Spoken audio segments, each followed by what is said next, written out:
Olá a todos, bem-vindos à nossa 10ª ATPC dos anos iniciais. E a nossa ATPC hoje será a respeito da linguagem matemática. E eu passo a palavra. Olá, vamos aos objetivos da formação. Descrever como a linguagem matemática contribui para a aprendizagem dos conceitos matemáticos. Analisar as práticas da linguagem matemática nas aulas ministradas para os estudantes dos anos iniciais e exemplificar atividades do currículo. Linguagem matemática. A linguagem matemática de um indivíduo se diferencia da linguagem natural, a começar pelo ambiente em que é compreendida, pois enquanto a linguagem natural é aprendida em casa, desde a infância, a linguagem matemática só é ensinada de fato na escola. Sendo assim, o processo de aquisição do vocabulário matemático também não é um processo natural. Ele deve ser intencional e sistemático, uma vez que normalmente o aluno terá contato com os termos próprios da linguagem matemática somente na escola, né? Então é preciso uma construção e uma utilização de uma linguagem própria. Por exemplo, perímetro, polígono, prisma, cálculo, adição, são vocábulos próprios da matemática. Então é somente no processo de escolarização que o aluno vai ouvir esses termos, né? Vai ter conhecimento desses termos.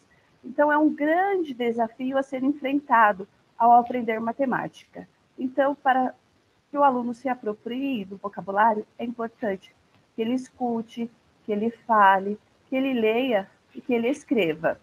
É isso mesmo, Esther. Então, como nós estamos vendo aqui nesse primeiro exemplo da linguagem matemática, que essa imagem é referente ao livro do Currículo em Ação do primeiro ano. E vamos observar qual é a linguagem matemática, quais as linguagens que estão sendo utilizadas aqui.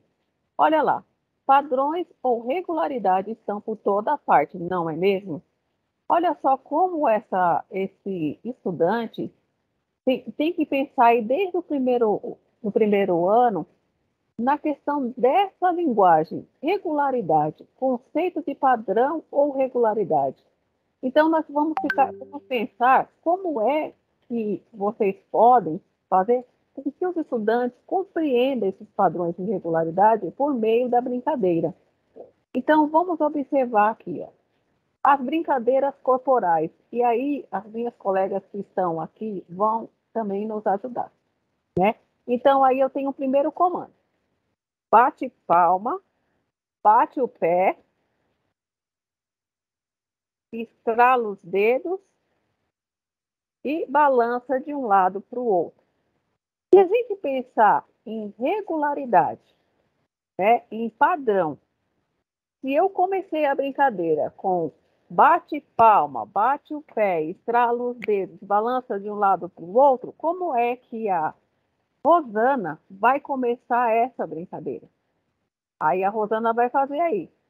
Bate palma, bate o pé, estrala os dedos, balança de um lado para o outro. E aí a Esther também vai fazer. E aí, Esther, como é que eu vou começar essa brincadeira?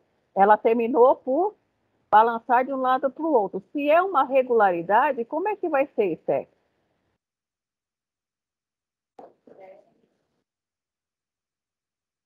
Então, é uma regularidade. Nós podemos dizer que isso pode ser colocado como uma sequência, mas tem que observar como que é essa sequência. Então, ela tem um padrão para seguir.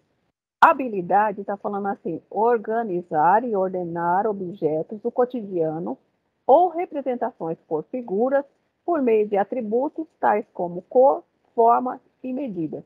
Ali a gente vê que tem o peão, a bola, o urso, o foguete. E qual que é a sequência, né? Qual que é a regularidade? É o peão, a bola, e aí o estudante tem que pensar o que vai ser colocado em seguida. Isso é regularidade, e nós podemos fazer isso também por meio da brincadeira.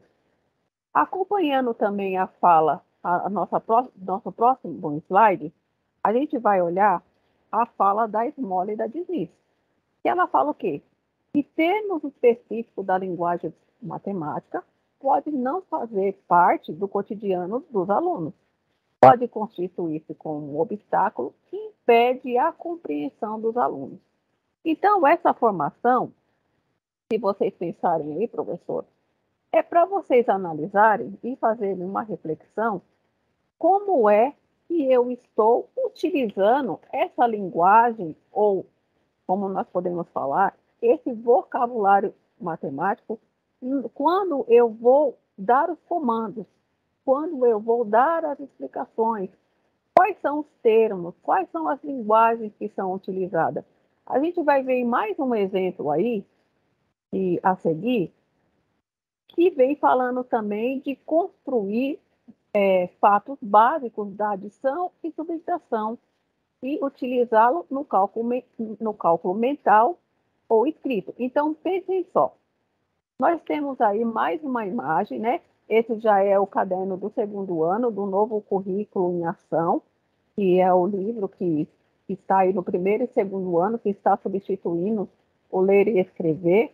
Mas vocês devem estar fazendo curso lá na nova escola, né? Que todo mundo teve que fazer. Quem está aí no 1º e 2º ano precisa estar fazendo esse curso para compreender esse livro.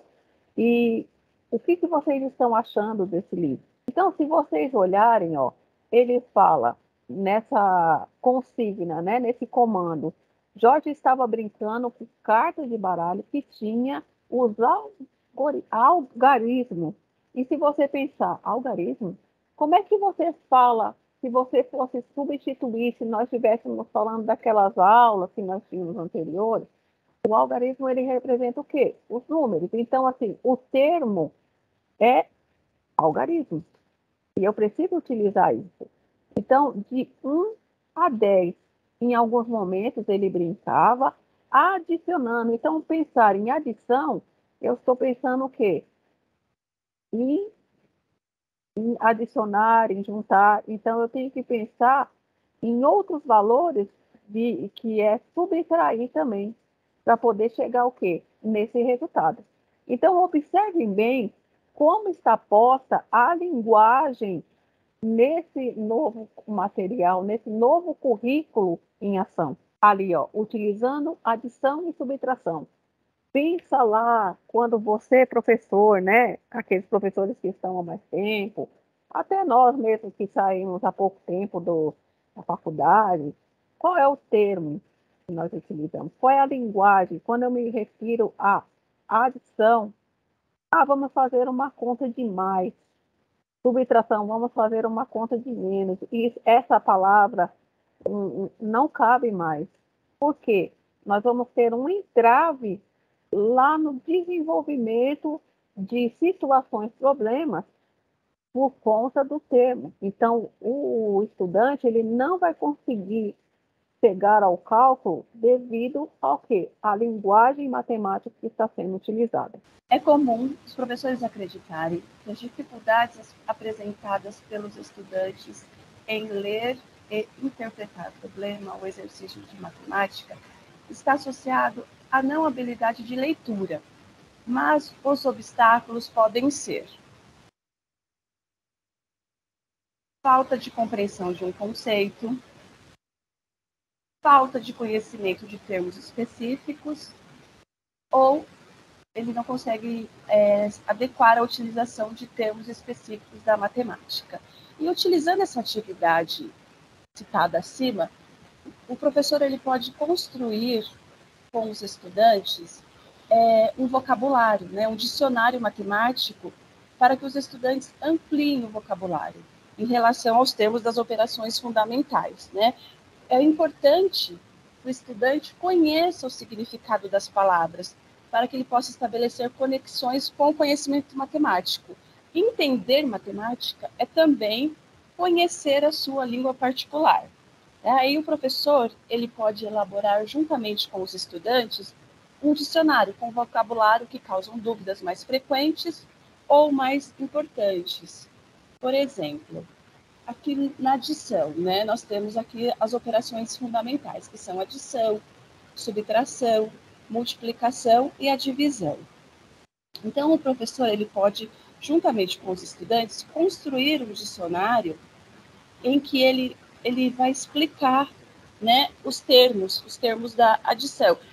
Muitas vezes as dificuldades de interpretação estão ligadas às dificuldades dos alunos em decodificarem os termos matemáticos apresentados nos enunciados, pois exige muito a interpretação de textos matemáticos. É importante que o professor apresente os termos matemáticos de acordo com os objetivos de ensino, não somente para que os estudantes criem um repertório, mas também eles conheçam o significado das palavras. E aí está um exemplo, né, de como ele pode criar esse dicionário. Ele pode usar os termos de cada operação. Ele pode explicar a definição dos termos e as ideias que envolvem, por exemplo, a adição, somar, adicionar, ganhar, receber, juntar, mais. E assim ele vai explicando os termos. Isso nós estamos falando das operações fundamentais, né? Fazer um dicionário com os termos das operações. Essa é uma dica que os professores podem fazer também com outros objetos de ensino. Então, agora no nosso próximo slide, nós vamos fazer aí uma fala do Silveira, que descreve que os alunos necessitam aprender o significado das palavras, do vocabulário matemático, para que possam formar repertórios que permitam se comunicar matematicamente, desenvolvendo a prática da argumentação e o raciocínio lógico. Assim, surge a necessidade de desenvolver a aquisição do vocabulário matemático com requisitos de suma importância para a aprendizagem da disciplina. Então, quando vocês pensarem lá em criar esse vocabulário, esse dicionário que a Esther acabou de falar, vocês pensem na questão de repertório e de comunicação matemática, porque assim vai desenvolver as práticas da argumentação. Como a gente vai olhar no próximo exemplo aí, a seguir, e esse exemplo nós estamos trazendo do livro do EMAI, né, do terceiro ano. Percebam aí, ó, esse exemplo A. Carla tem 89 figurinhas e Rafaela tem 68. Quem tem mais figurinhas? Até aí, se vocês olharem, não tem nada demais, né? Por quê? Ele vai fazer o quê? Uma comparação. Ele vai olhar aí, ó. A Carla tem 89, a Rafaela tem 68. Ok, sem problema nenhum. Só que percebam a outra pergunta. Quantas a mais?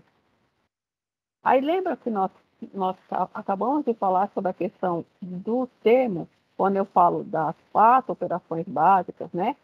Então, se você coloca sempre, vamos fazer aí contas de mais. Quando esse estudante chegar nessa situação, vai criar um entrave.